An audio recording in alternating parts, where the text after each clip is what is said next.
안녕하세요 여러분, 세상 돌아보기입니다. 예, 자 오늘은 24년 1월 19일이고 금요일입니다. 자 오랜만에 문화의 힘 꼭지로 한 말씀 드리려고 해요.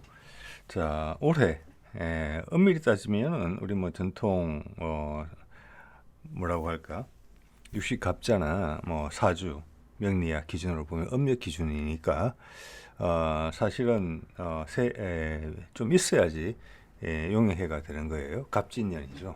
예.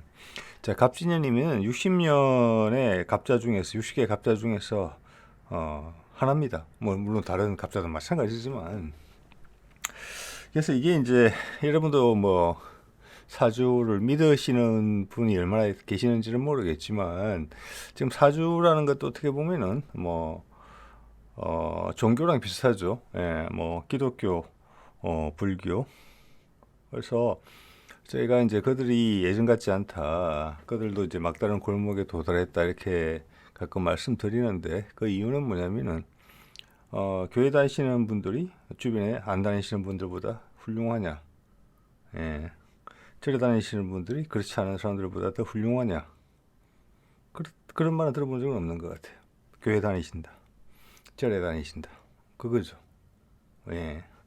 자, 그러면 갑진년 이 의미가 뭔지, 용의 해인데 이게 뭐 청룡의 해니 뭐 색깔 이야기를 하는데, 뭐 그런 것보다는 이 사주도 많이 퇴색해서 오히려 우리 기복신앙적인 부분하고 뭐 많이 연결이 돼서 그 근본 취지가 많이 쇠퇴됐다. 그래서 그 쇠약해진 그 모습을 보고 이거는 사술이다, 뭐 미신이다, 이래 말하는 것도 또 세상의 또 시각이에요. 이럴수록 좀 근본으로 돌아가야 된다. 제가 보기에는 뭐 사주 명리학이나 갑자, 육식갑자는 비슷한 것인데, 사실은 거기에는 그 순수함, 그 근본 뜻을 이해할 때는 상당히 매력적인 부분이 있다, 이런 말씀도 동시에 드리고 싶은 생각이 들어요. 예. 자, 그래서 뭐 여러 가지 생각이 드는데, 한번 말씀드려 보겠습니다. 자, 이거 뭐, 이 기회에 이런 데 관심 있으신 분들은 좀 아셔도 좋을 것 같아요. 그리고 예전에는 이런 것을 뭐, 스승을 모시거나 내지는 뭐, 어려운 책을 구해다가, 뭐, 혼자 도를 깨우치거나 이렇게 하면 알 수 있었는데, 지금은 그렇지 않아요, 여러분. 지금 바뀐 세상이에요. 지금 뭐 인터넷만 검색하면 금방 나옵니다. 자, 우리가 천간 12지, 10간 12지가 있죠. 이거 한번 볼게요. 이거 하나만 하더라도 사실은 아주 많은 생각들을 할 수가 있어요. 자, 우리 육식갑자가 나오잖아요, 여기서. 금년이 갑자니까 갑을병정 무기경신 임계, 이 10개씩 계속 돈단 말이에요. 이게 하늘의 리듬이에요. 하늘의 리듬. 하늘의 리듬이 10가지가 10년 주기로 돈다는 거예요.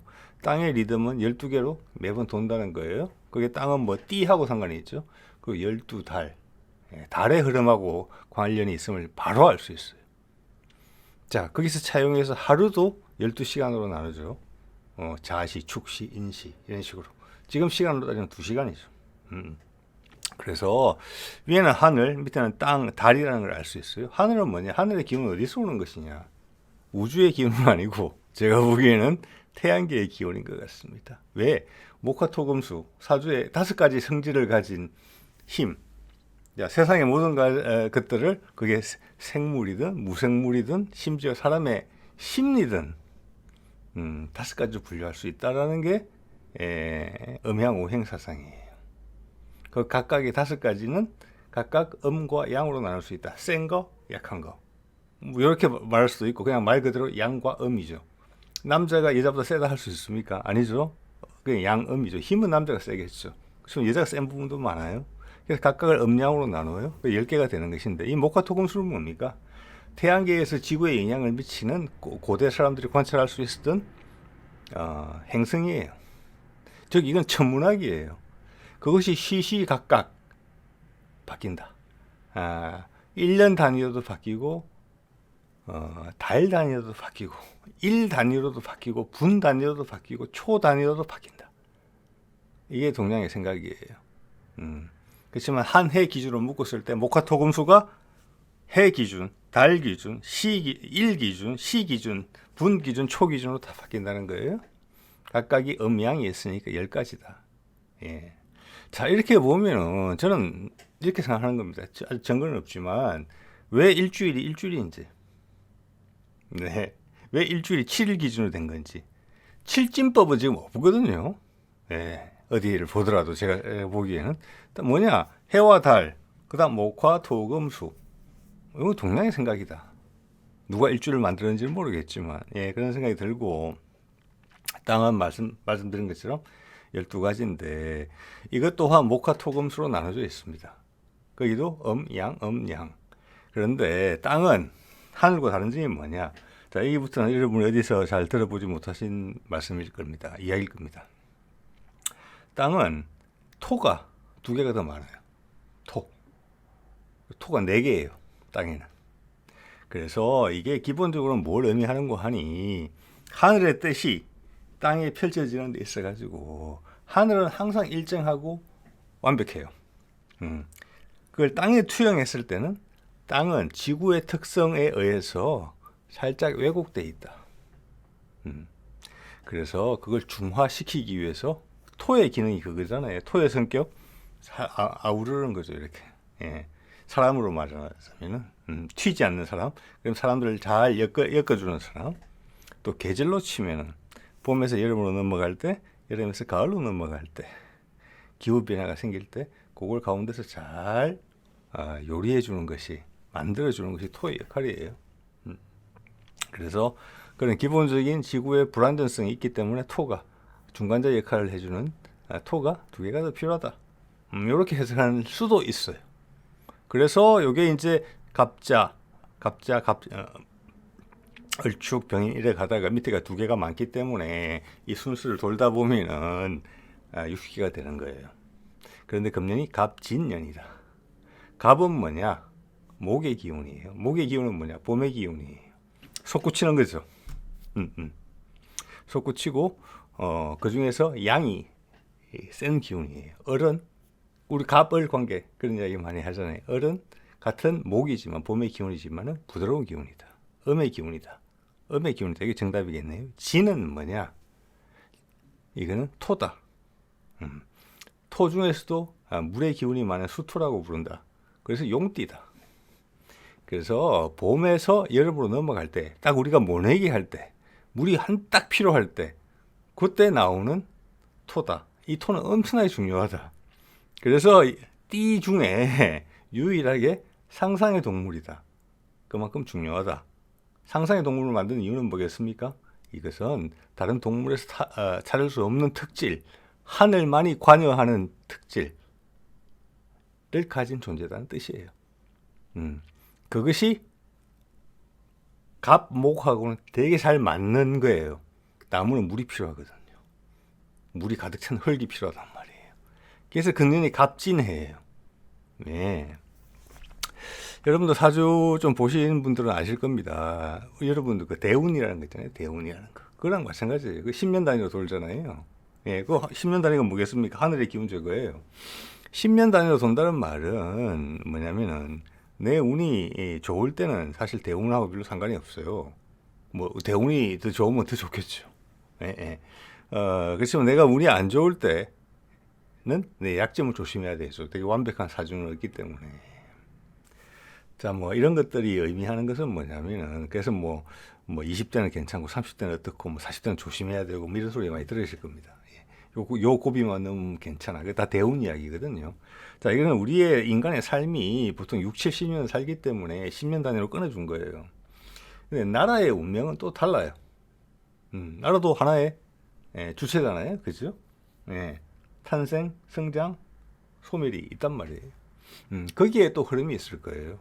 그 모든 기본적인 흐름은 육식갑자예요. 네. 예, 이걸 분 단위로 적용하느냐, 해 단위로 적용하느냐, 그보다 더 높은 단위도 있겠죠. 예, 그 덩치에 걸맞는. 우리 인간한테는 60년이 맞아서 이걸 하는 거예요. 그래서 아마 제가 드리고 싶은 말씀은 이거죠. 맥락을 이해를 해야 되는 거예요. 내가 똑같은 이런 성향을 갖고, 천성을 갖고 태어났더라도 내가 대운이 이럴 때는 별 상관이 없고, 또 이런 대운이 일 때는 더 잘 되고, 또 반대로 이런 대운이 올 때는 나한테 안 맞는 대운이 올 때는 엄청나게 조심해야 된다. 상승작용이 날 수 있고 좋은 쪽으로, 나쁜 쪽으로 상승작용이 날 수도 있다. 그래서 금년이 갑진해인데 지금 세상의 흐름을 봤을 때는 이 금년에 맞닥뜨린 갑진년이 의미가 크다. 제가 이 말씀 드리고 싶은 거예요. 네, 쉽게 이야기해서. 네. 자, 한번 볼게요. 벌써 시간이 많이 지났네요. 자, 그래서 뭐 1월 성신이란 말을 우리가 쓰는데 저게 그냥 1월 성신, 목화토금수니까 예, 저거는 우리 문화에 깊이 뿌려내려 있어요. 다른 어떤 나라의 문화보다도 제가 파악하건대는 네.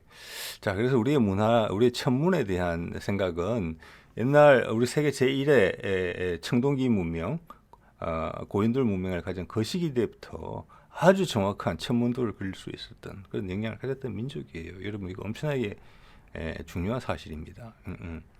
자, 이런 말씀 이미 드렸고, 그래서 옛날에 회갑, 환갑 같은 말이죠. 회갑 돌아서 다시 갑으로 왔다. 예. 환갑도 마찬가지죠. 환갑.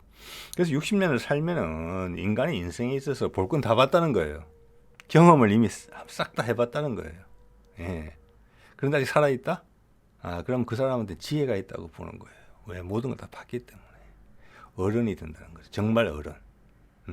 어른은 뭡니까? 을이 들었다는 뜻이에요. 을이. 여러분 민족의 을 할 때 그 을입니다. 반대로 알은 뭡니까? 을의 반대 알.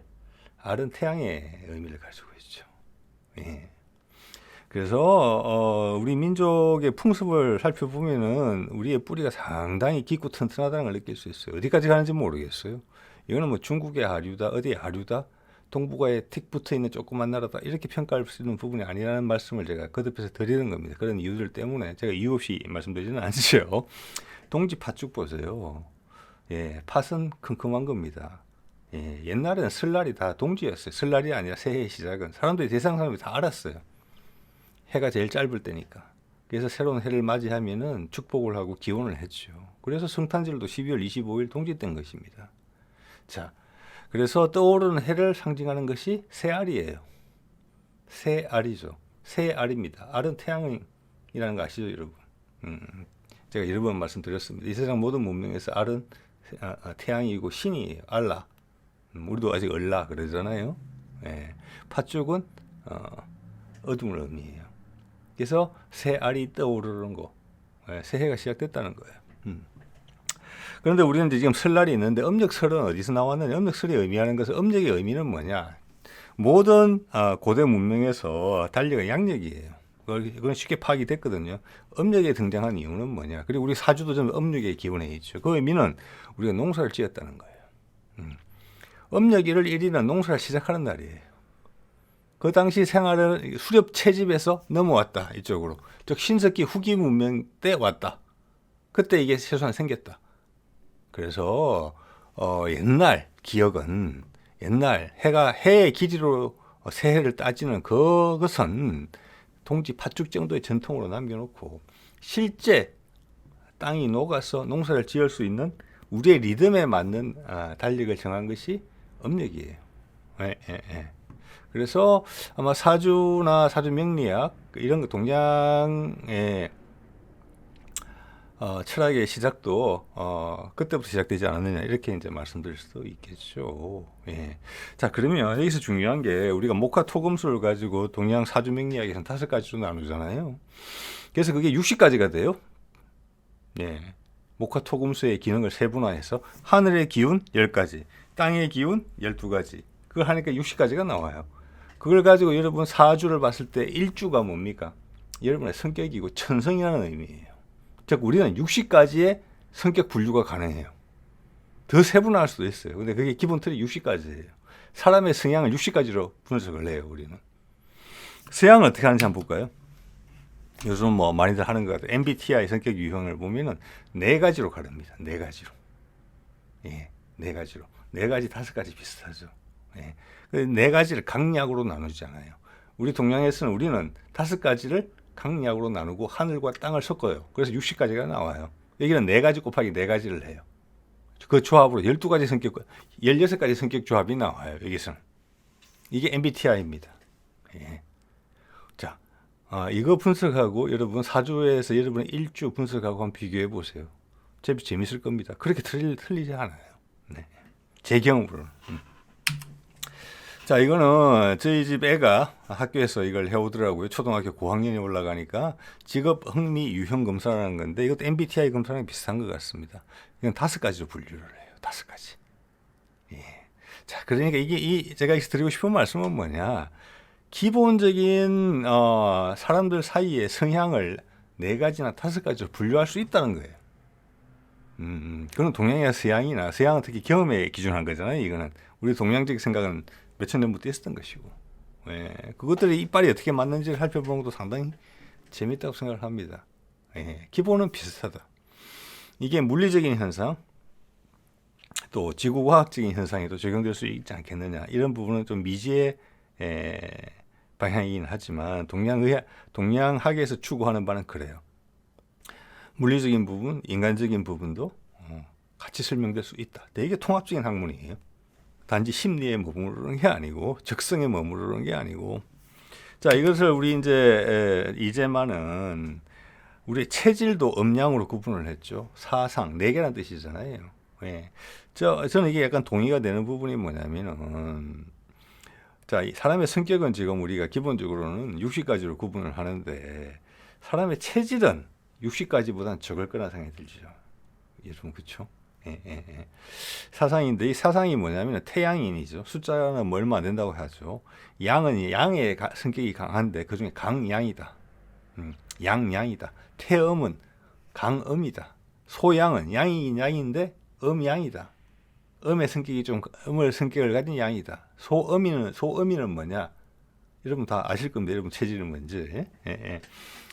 약간 양의 기질이 섞인 음이다. 네.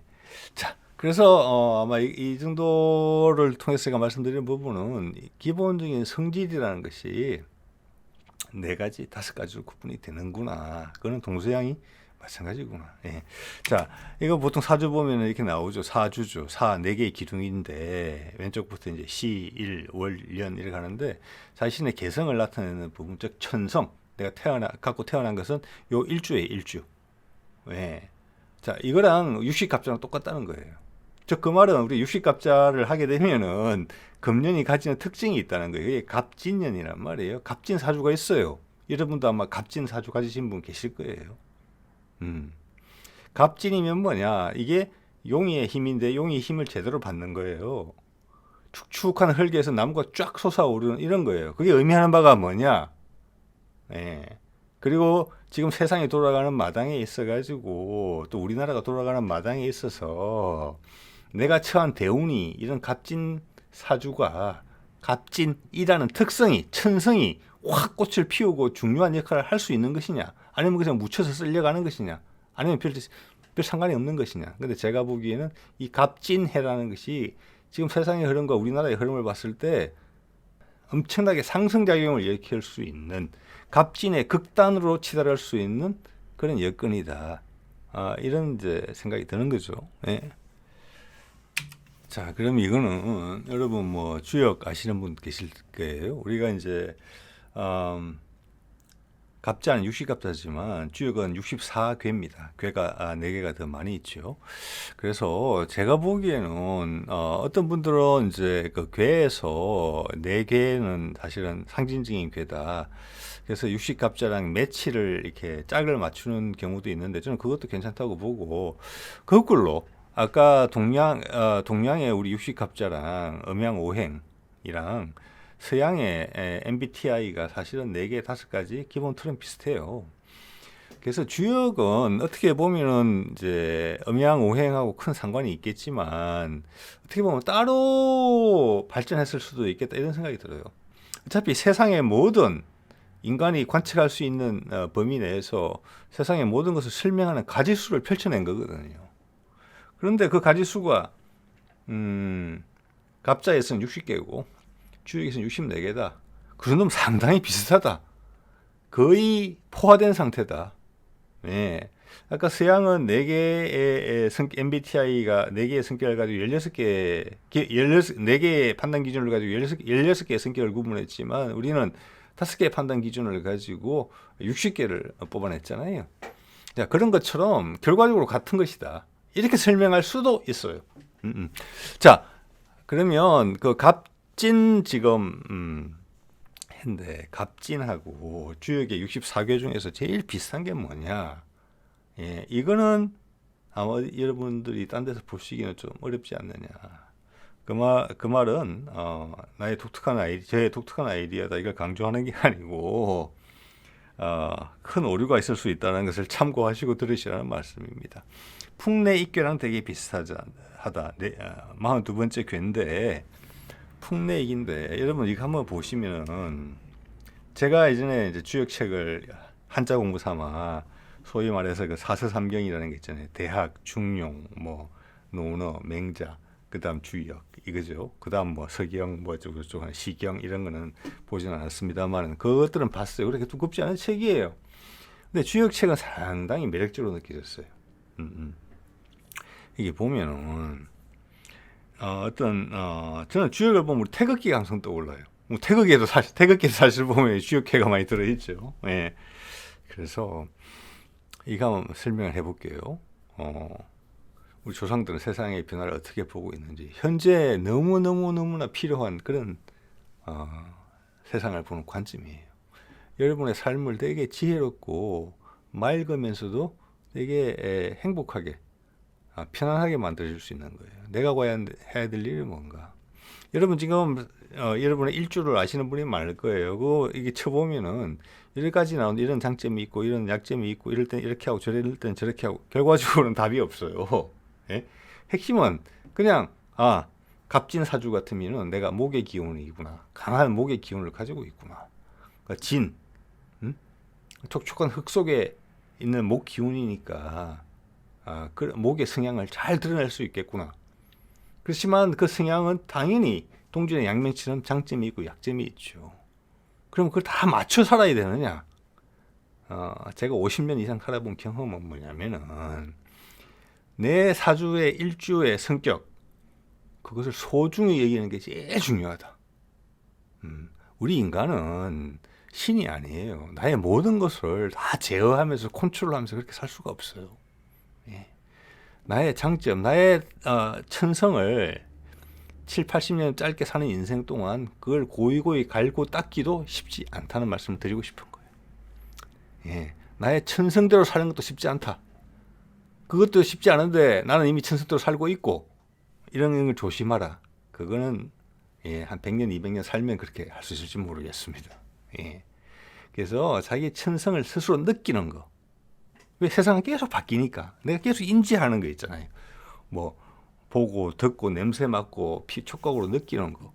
그건 매번 달라지는 거잖아요. 항상 나한테 혼란을 줘요, 그게. 그래서 자기 천성으로 돌아갈 수 있는 기회만 확보를 하더라도 내가 누구구나. 내가 이런 걸 가지고 태어났구나. 예. 지금 세상은 이렇게 흘러가고 있는데 내가 이 세상의 마지막 날까지 나의 천성을 가지고 어떤 기여를 할 수 있겠는가. 그게 인간과 동물이 다른 점이에요. 딱. 그렇게 하면은 이 세상을 떠날 때 행복하게 떠날 수 있다. 다 떠날 거니까. 예, 그게 제 생각이에요. 예, 그래서 복잡하게 생각하지 마시고 자기의 천성을 소중하게 생각하자. 거기에 맞게 살자. 부질없는 것들을 버리자. 뭐 이런 게 생각이에요. 예. 뭐 모든 걸 버리고 산속 암자로 들어가자 이런 뜻이 아닙니다. 인간의 범위 내에서 그 한계 분명히 있거든요. 우리가 나한테 안 맞는 거. 예? 그렇지만 주위에서는 다 좋다 하는 거. 그게 딱 정해져 있잖아요. 세상에서 사람들 좋다고 하는 게. 그 여러분 맞습니까? 안 맞는 경우도 많을 겁니다. 그 안 맞으면 불안해요. 내가. 소외당할 것 같으니까. 내 인생이 망가질 것 같으니까. 그렇지 않다는 말씀을 드리는 겁니다. 그래서 소중한 자신을 찾는 과정 그것만 내가 사는 인생에서 해낼 수 있어도 여러분의 인생은 괜찮은 인생입니다. 여러분의 일주가 무엇이든지 간에. 자, 풍내익계를 볼게요. 이게 용하고 왜 상관이 있느냐.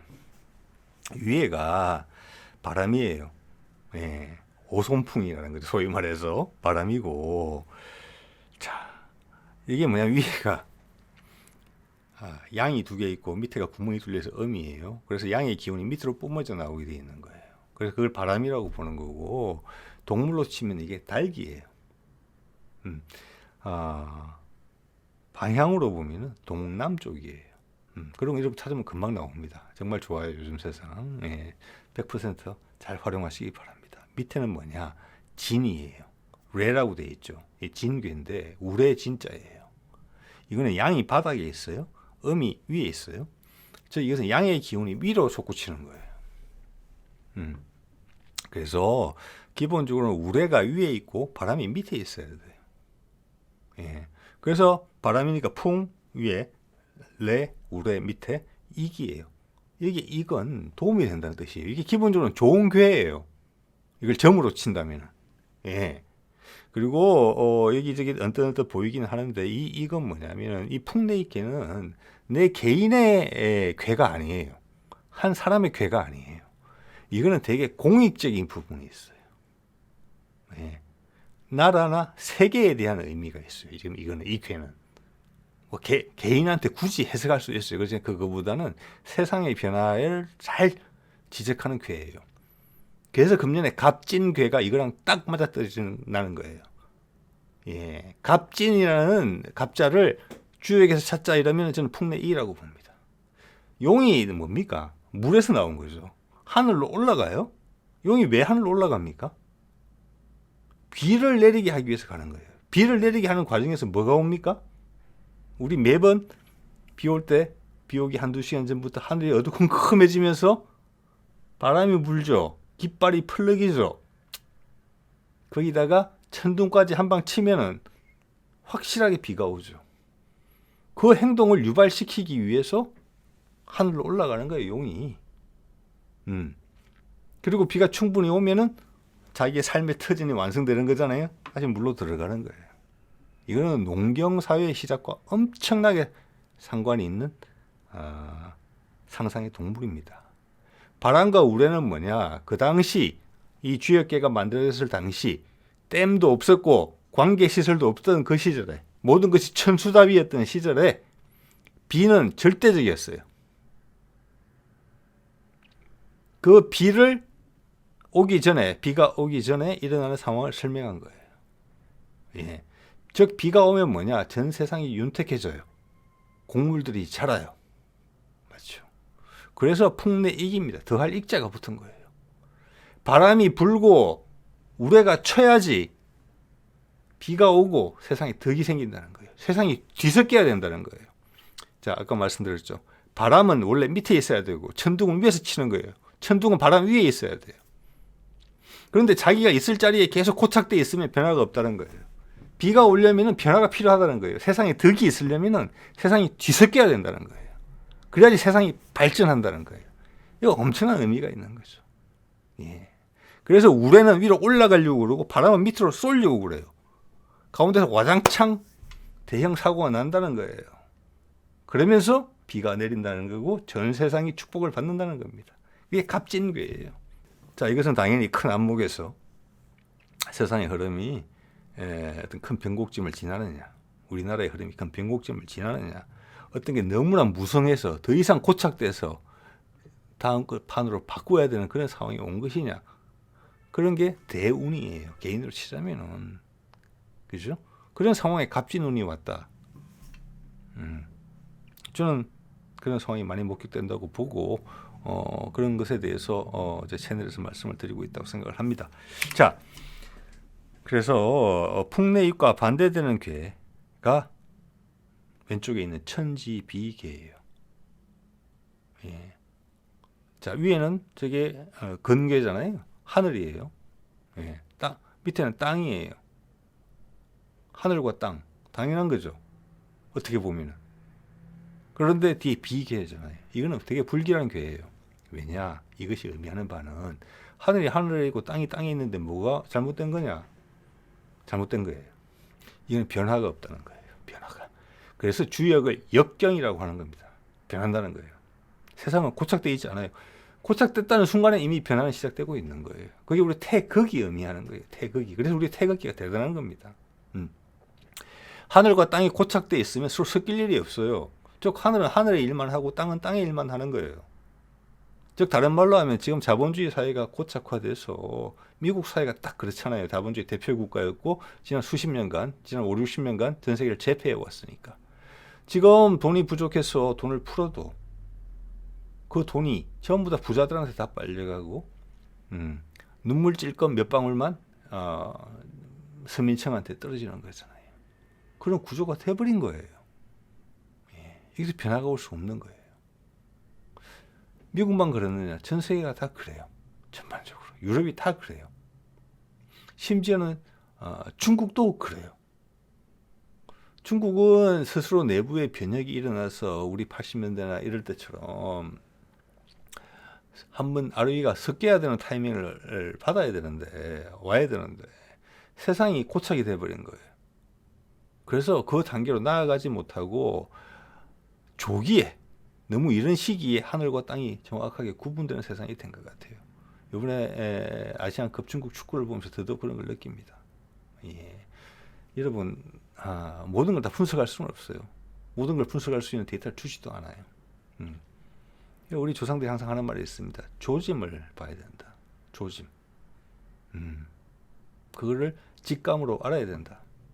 예.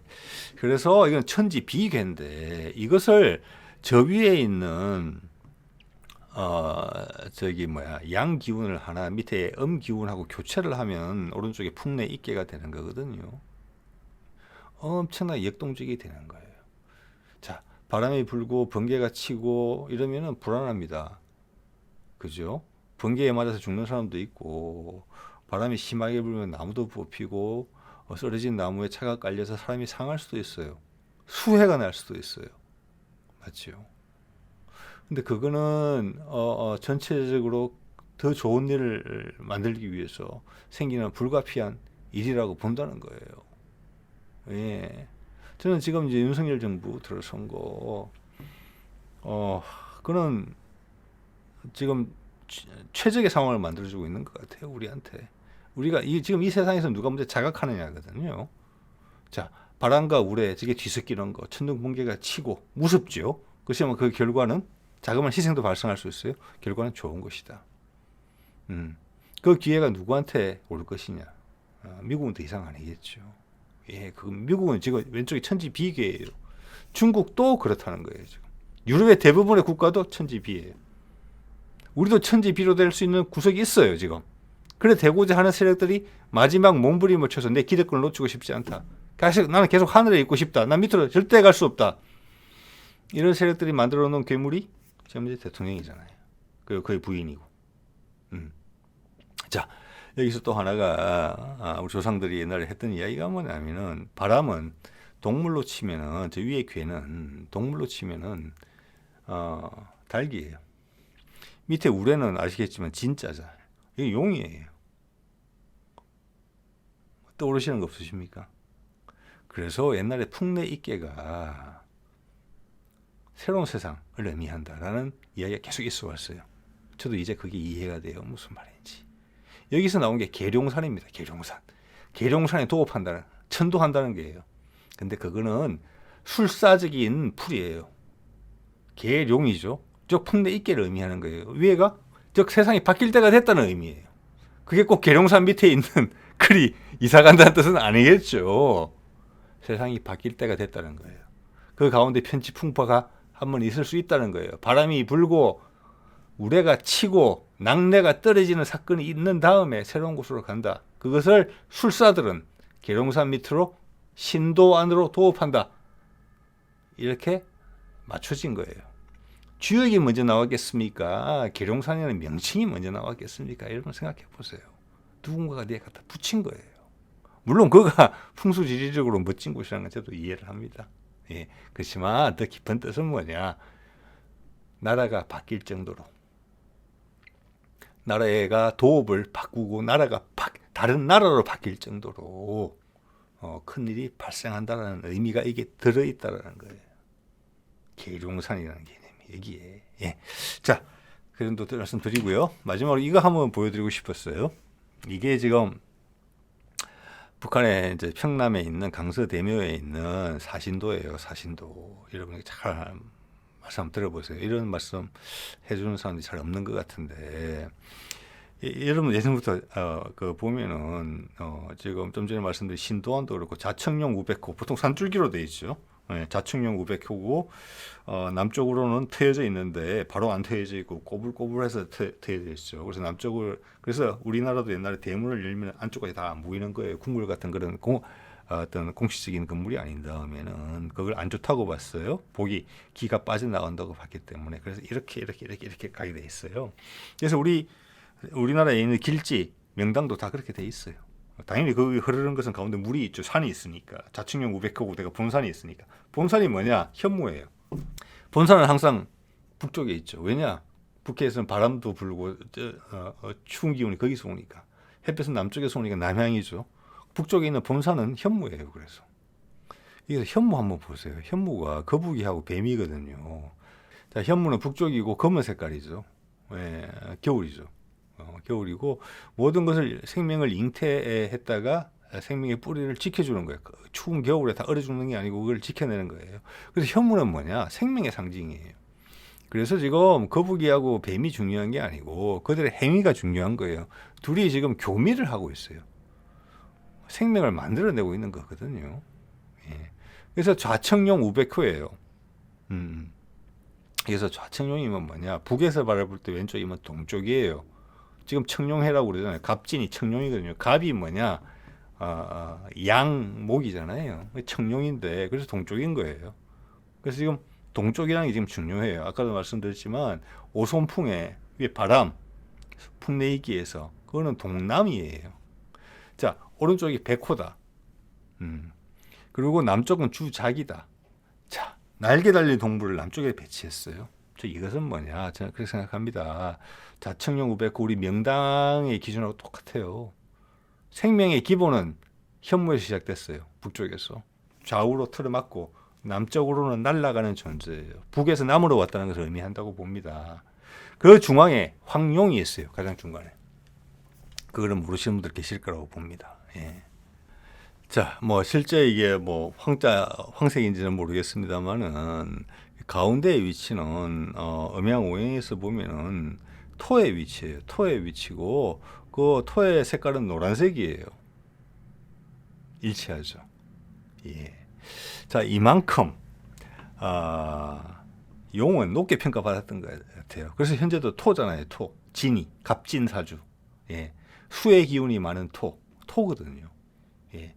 변화라는 바뀜을 자, 봄에서 여름으로 넘어갈 때 비가 필요할 때 일기가 불순할 때 일기의 불순은 필연적이라는 의미예요. 그래야지 비가 온다는 거죠. 날씨가 고정돼 있으면 비가 안 온다. 변화가 없다. 예.